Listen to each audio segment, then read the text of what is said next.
The Belize Ripper is an unidentified Belizean serial killer responsible for the abduction, rape and murder of 5 girls in Belize City between 1998 and 2000. Despite extensive investigation, aided by the FBI and Scotland Yard, nobody was ever convicted of the murders, all of which remain unsolved.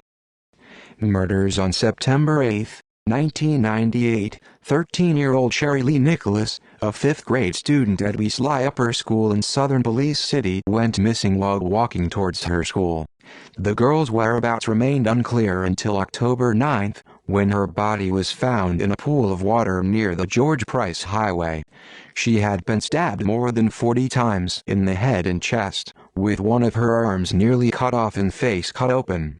The body also showed signs of rape, but most ominously, Nicholas was found to be wearing the clothes of another girl who had gone missing just 2 days prior to her discovery. That girl was 9-year-old Jay Blades, whose skull and a few bones were recovered 6 months later, along Sherry Lee's knapsack. On March 23, 1999, another young girl, 12-year-old Jackie Fern Malik, vanished during recess while playing on her school's playground. Just 2 days later, her body was found face down in a puddle along a dirt road bordering the area where Nicholas was found. She had been stabbed multiple times and her left arm severed, with indications that she had been run over by her car. On June 26, 1999, 8-year-old Erica Wills disappeared, but it went unnoticed for 3 days, as at the time, she was supposed to stay over at some relatives, who in turn thought that she was at home with her family. On July 18, her skeletal remains were found behind a quarry in Gracie Rock, 20 miles west of Belize City. Her body was identified by her mother via a hairband and a Tweety ring, which Erica always wore. By this time, tensions among the populace were rising and demands for the killer to face justice were high, with the victims' families holding candlelight vigils. The police force issued a curfew to all underage children, but despite their efforts, the Ripper struck one final time. On February 15, 2000, 14-year-old Nomi Hernandez went missing while doing an errand on Mosul Street. 9 days later, her mutilated body was found on a sandy mound along the Belize River, with multiple stab wounds to the face and neck, and several of her body parts missing. Her father identified the body as that of Nomi by the blue jeans she was wearing. Unrelated crimes. During the height of the Ripper murders, 3 other girls were killed in similar circumstances, but were ultimately proven to be unrelated to the case.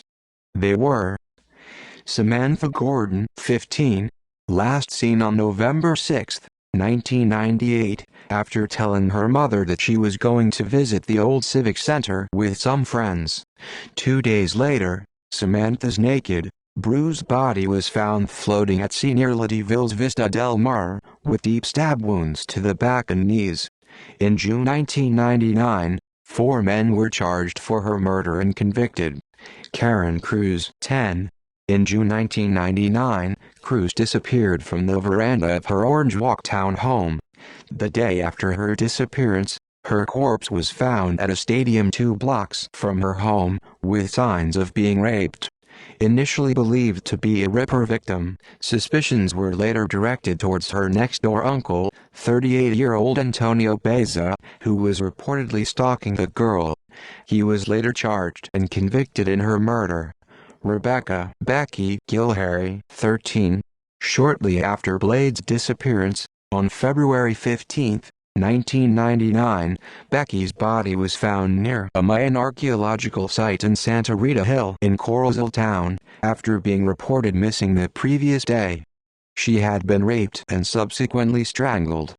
Gilharry was last seen in the company of a family friend, 22-year-old Robert Hill, who was later charged and convicted in her killing. Investigation. The killings caused widespread panic in the tiny nation, with a national curfew imposed and guards posted at school. In the months following the last murder, several incidents were reported of a man driving a red car and wearing a stocking mask who unsuccessfully attempted to attack and kidnap young girls in Belize City. The assailant was never located. In 2000, pathologist Dr. Mario Estradabrand announced a harrowing revelation.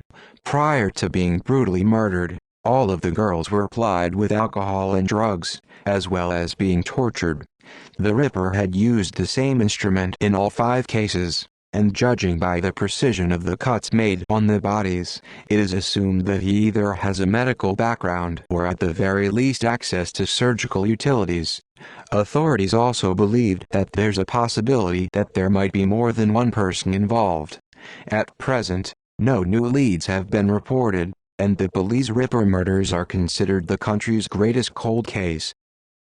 Suspects. Michael Williams. The only person to be charged in any of the killings was a Belize City auto mechanic by the name of Michael Williams, who was a neighbor of victim Jackie Malik. At the time of her murder, the then 40-year-old Williams was seen offering a ride to Jackie and her sister Adelma, but both declined. After she disappeared, the police questioned Michael and released him, but after her body was found, he was rearrested and charged with the killing. While in jail, Williams was also accused of raping a 13-year-old girl a decade prior. The authorities' hopes about his guilt were dashed when not long after, Wills disappeared while Williams was still in custody. This, coupled with alibis provided by his clients and a police officer, as well as insufficient evidence, leads to his exoneration for the crimes.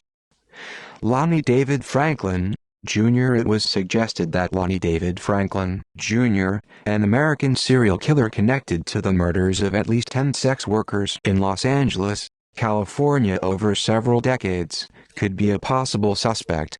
Known as the Grim Sleeper for an apparent 14-year break between his known murders, lasting from 1988 to 2002, it is claimed that Franklin had connections to the country via his marriage to Sylvia Castillo, who was from Belize. Aside from this, the coincidental break matched the murder spree, one of the victim's aunts allegedly seeing him in Belize City at the time, and the fact that his van, used in one of his proven killings, was later found in Belize, serves as potential circumstantial evidence of his involvement. He was never charged with the killings, and died at the San Quentin State Prison in 2020. See also list of fugitives from justice who disappeared. References